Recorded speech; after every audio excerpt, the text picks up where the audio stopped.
9:06 is the time. Temperatures in the 70s across the region, partly cloudy skies. We head on up to Campbell County, Wyoming, where, gentlemen, first off, I'm just going to have to say this right up front. I'm going to tell you his name, and it is actually his name. Rusty Bell is on the phone, who I have not talked to in several years. Rusty, I'm glad you're still out there and you're still working it on the county commission.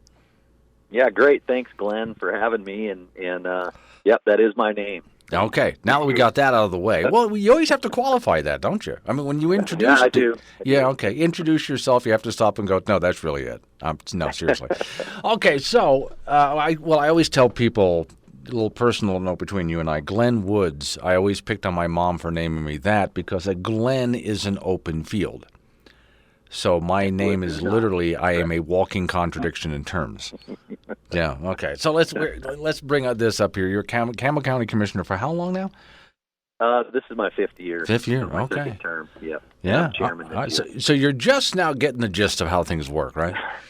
Well, I'll be honest with you, Glenn. As you know, when you were here about that time, about everything that could happen to Campbell County in the last 5 years, I don't think it was all my fault, but certainly we've dealt with a lot of things in the last 5 years. Yeah, and some of these things happen multiple times. Okay, so let's get to Black Jewel. First off, I did see in your paper up there today that there is a chance that these mines are going to get picked up by the former owner, and don't they still owe a lot of money?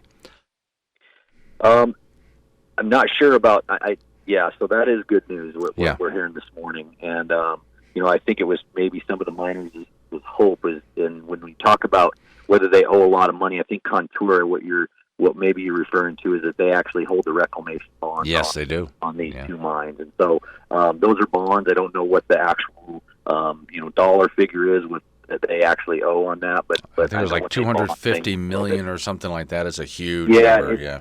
It is a huge number. I don't know that they actually post that cash. You know what I mean? Okay. I think those bonds are that's a little bit different than it's more of an insurance kind of bond. So, but they've been involved with these mines, and I know early on when this happened, they were up here, looking at the status of the mine and checking things out because they're on the hook for the reclamation. So they were pretty concerned. And so I think a lot of the miners, obviously the miners up here, this is good news.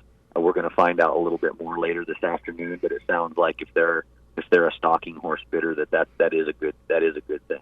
So. Okay, I'd never heard stalking horse bidder until today. By the way, it's a good term. I just never heard this term before. But sure, yeah. And the only reason I know is because this isn't our first bankruptcy that we've gone through over the last few years. So I know a little bit more about it. All right, let's take a look at. There's several things I want to go through with you on. So first off, Campbell County. What do you guys owed? Around $31 million by Black Jewel?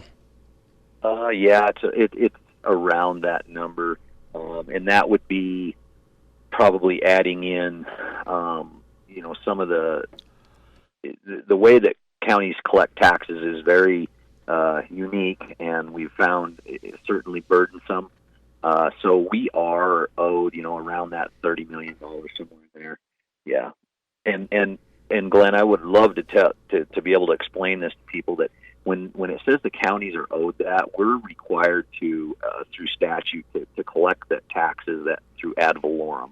And it's about 18 months in the rear. So we're collecting tax on mineral that has already been shipped out of here, burned at a facility, and everybody's already used the power.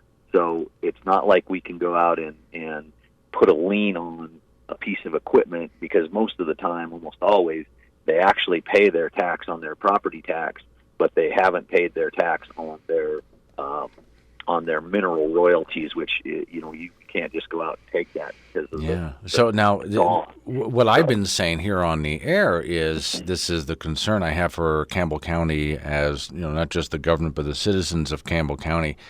So you guys, you as a commissioner, Rusty, have to grab your calculator and rethink some things, because there is that possibility that money is just not going to show up. But then on the other hand, when we get into bankruptcy and new owners and so on, there's a list of creditors. I still don't know where that money is supposed to come from unless they borrow or whatever.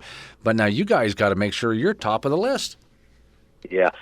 So I'm going to go into a whole lot of things here, and hopefully they're not confusing. But first of all, when we talk about that county money, what we're talking about in Campbell County is 72, almost 73% of that money is funneled through the county just right to the schools. So the vast majority of that money is not Campbell County government's money. It's actually the school's money. So in Campbell County, because we're a recapture district for schools, that's actually the state's money for schools around the state. So really, this is the Campbell County. Yes, it is a problem. Those are large dollar figures, but really, this falls back to this is gonna hurt education. So I think that's something that most people don't understand, and they're saying, and just like you, Glenn, when you say, well, you guys are going to have to get out your calculator and figure out how you're going to make this work. Well, not that whole $30 million is in Campbell County. In fact, only 18% of it is. So we do budget very conservatively, no matter what everybody else thinks. But the vast majority of that money is not ours. So anyway, that's one of the first things. The next thing is what you talked about, Glenn, was the lien priority. And a week ago today, we actually got a ruling out of the Cloud Peak bankruptcy that was very concerning to the state of Wyoming, very concerning to Campbell County. And the reason why is because they ruled that Converse and Campbell County did not have lien priority over any of the DIP, the creditors that want to be paid, not only prior to the bankruptcy, but actually during the bankruptcy for Cloud Peak. So that's a precedent that we haven't ever seen before. It really points a finger at the state law that we have to operate under, and it's really concerning because about 2 pages later in the same ruling, Bighorn County in Montana was put to the top of the list because the law in Montana, is much better for collecting those taxes than it is in Wyoming. So Wyoming counties go to the bottom of the list. Montana County goes to the top of the list, and that's it hurts a little bit. And now it's a legislative issue that really needs to be fixed. Not that we haven't known that. So okay, now I did have the governor on and talk to him about this. Speaking of getting the calculators out, he worried about the schools too, and I know the legislative body is going to have to think about it. And it's not just a statewide issue because there's a shortfall there. But Campbell County, well, in fact, no matter what county you're listening, there's some new schools out there. There was a lot of money being put out to rebuild our schools, and I know Campbell County got you got a new high school anyway, right?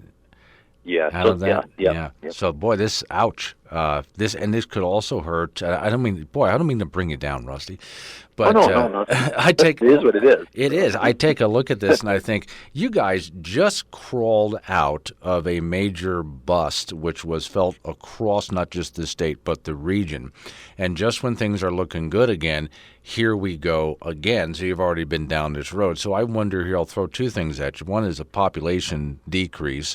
But then also, there's a lot of oil and gas activity out there that's in your region. Is that helping you out?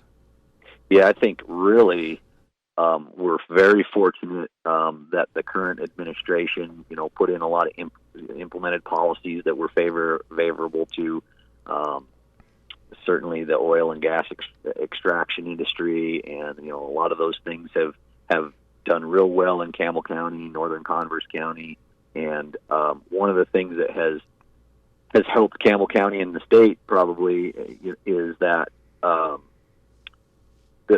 the low unemployment rate has allowed a lot of those people, if they wanted to go back to work, to go back to work. And a lot of them have been holding out because they think they're excited for what's the news that's going to come out today. It'll be interesting. There's been news that everybody's been paying attention to this very closely, but when we have around a 3% unemployment rate, that means there's probably some jobs that those people could just go out and get right now. They might not be the same level of job that they had at the mine, but certainly if they wanted to get something to get a revenue stream going back in for their family and their selves, that was the possibility. So that was a really good thing. The other thing is that Campbell County really, we get behind each other. The miners are absolutely amazing. The community is amazing. We have benefits. We help everybody here in the county. We really try to get behind each other. We've been through some of this stuff before. We're a resilient community. We also love this community and have a lot of pride in this community. So, I think that helps with the whole mentality. People from all over the country and all over the world actually have been calling, asking about this, and that's one of the first things I like to tell them is that we are a resilient community. We're most people that are in Campbell County are not from here. They come here, they learn what Campbell County is about, hardworking people, and it's a giving community. It's a really we get behind ourselves and supportive of each other, and that helps a lot. Okay. That goes a long way. There's so much that you've got to pay attention to. I'm glad we got some good news. Again, saw it in your paper this morning. It looks, that's a light at the end of the tunnel, because there's even people worrying about things like, hey, was my 401k taken care of? Because some money was deducted that apparently didn't make it to the 401k, and other problems like that. There's a whole list of things that you guys have to go through. So what do? Just kind of wait to see what the news is at the end of today? Yeah, we obviously have, because Campbell County has quite a bit of skin in the game on this thing. We actually have attorneys in West Virginia, and we have a bankruptcy attorney that are licensed in that part of the country, because unfortunately, when these companies file for bankruptcy, they're not filing in Wyoming, somewhere that would be, I would say, probably more favorable to what our needs and things are. They file for example, Cloud Peak filed in Delaware, Alpha filed in Virginia, and of course Black Jewel filed in West Virginia. So we actually retain counsel that are licensed in those areas, and the bad thing about that is they're expensive, but if you don't have somebody at the table, you are on the menu. So that's definitely we have counsel in those areas. So okay, well, you have our contact information. The show, Rusty, is now heard on K2 here in Casper, also KGAB in Cheyenne. There's a Laramie station.